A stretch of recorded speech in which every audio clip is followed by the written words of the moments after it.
Welcome to Not Milk Never Milk. Subscribe if you're lactose intolerant.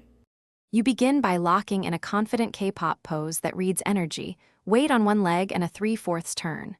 Draw quick gesture lines to show motion, then lay down simple shapes for head, ribcage, pelvis, and limb cylinders so proportions hold.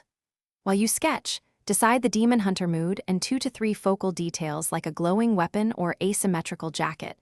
These choices drive costume and lighting later. Once done, refine the silhouette to ensure the character reads at a glance. Now you focus on the face and clothing, place eyes on the midline, use softer K-pop proportions with a defined jaw to keep tension. Build the outfit in layers, streetwear base, armored accents, belts, so textures contrast. Add small measurements like 0.5 cm seam lines to sell realism. Design a signature weapon with a clear weight source and glowing element. This determines hand placement. Make sure to test silhouettes as you add details so nothing muddies the core pose and readability. You finish by locking in lighting and refining values. Pick 1 or 2 key lights and a rim light to separate figure from background, with about 30 to 40% ambient fill to keep midtones.